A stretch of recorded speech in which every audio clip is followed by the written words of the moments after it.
Hello and welcome to Dukascopy TV. I'm Andrew Saks-McLeod from Liquidity.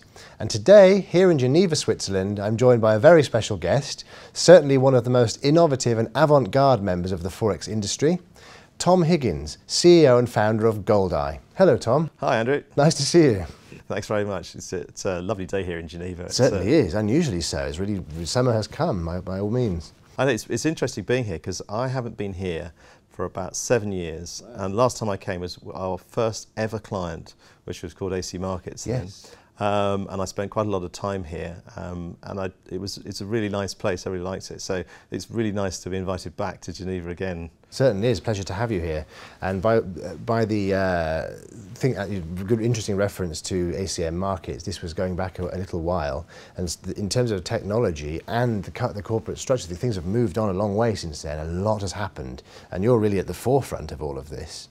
So in terms of technological innovation, this is something that your whole ethos is around being at the front of everything. So I'd like to go into a little bit of detail about that, really. Yeah, I mean, it's an interesting story. Where we started, it was just me. I mean, I suppose the story of where our innovation comes from where I came from to do this. Mm-hmm. I couldn't get a job, so it was 2008, in the recession, so there's nothing going on, no jobs around. So I thought, well, I'll just start a consultancy as a sort of plan B, you know, so that I've got something to do, a bit of money to feed the children.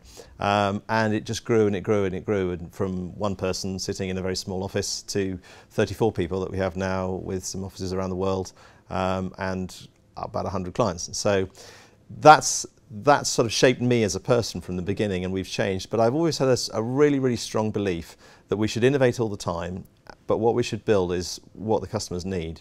So one thing I've never done, which I think surprises our competitors, is I've never ever looked at their websites. I never look at what they do. I never try and copy and say, oh, they do that, we should do this. Yeah. Because I think if you do that, you get a bit of a me too. You get a bit of a, they've done it, so I'm going to do it. So we spend a lot of time, and I spend a lot of time now, probably the majority of my time actually, meeting with our clients, discussing what they need today and in the future, and then inventing new products that meet their needs. Sometimes they know they need them. Sometimes just from I know the way they say their strategy's going, I go, well, you could have a system to do this. And they hadn't even really thought that that could exist. Right, well that is interesting, because there are two ways, certainly in this particular segment of the industry, that I've noticed over recent years, ever since there had needed to be a very high demand for ancillary software within the entire funnel of the requirements that brokerages have.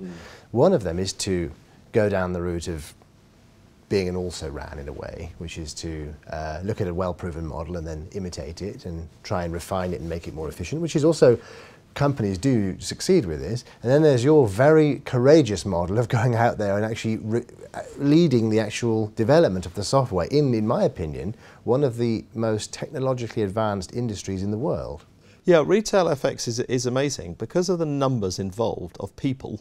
So the number of trades done is significantly more than institutional. The value of the trades is less, but the actual number is enormous. That's for sure. And therefore you can't do things with phones and the old way. You can't have brokers calling each other. You have to have very, very fast, scalable technology to do this. Right from capturing the initial client through your marketing programs, your CRM systems, to allowing them to trade, to then back offices, cash management, and the whole thing needs to be connected together so that you've got a slick process, because many of the companies that we sell to, and there's about 100 clients we have now, have almost no IT department, and if they do, they're really internal PC support or something like that, and they need us as a true partner, so we can provide all of the parts they need, or we partner with other people. I mean, if you look at our website, you'd see one of the largest areas is our partnership page. Yes. So it just goes on and on of people that we've integrated with and partnered with, because we know that we can't deliver everything that anybody needs, but we know people who can.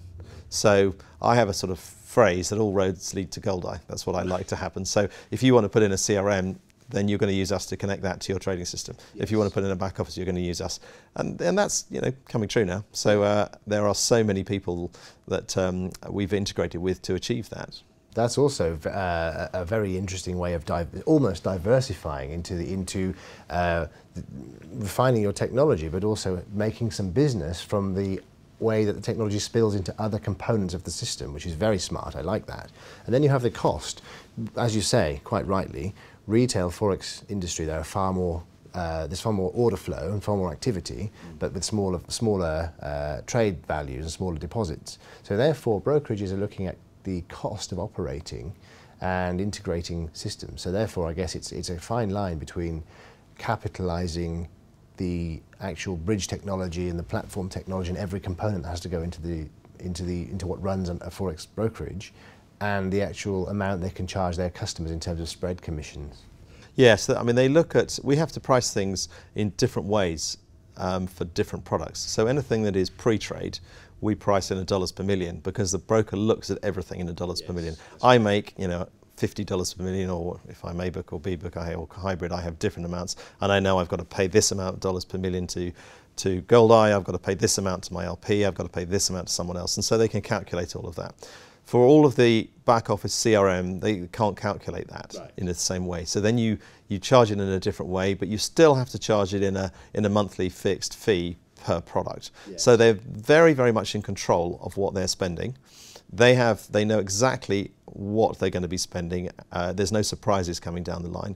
The only variable bit is when they trade more, they pay us more, but they make more, so they're happy with that. So it really works as a model for them. Now, setting up a company like that is quite difficult, because you don't have big lumps of cash if you do it like that. So you have to grow gradually and get more clients and grow so that you've got enough cash to support your cash flow in the business. And you need quite a lot of clients to be able to do that. So there's quite a lot of barriers to entry, which is why there's not many people in our space doing what we do. Makes sense to me. And certainly that's an excellent introduction to the ethos behind Goldeye, and we'll continue with that in the next episode. Thank you very much for joining us, Tom, and we'll join you again very soon. Thanks very much. Pleasure. I'm Andrew Saks-McLeod from Liquidity. This is Dukascopy TV. Join us again next time. Thank you for watching. Goodbye.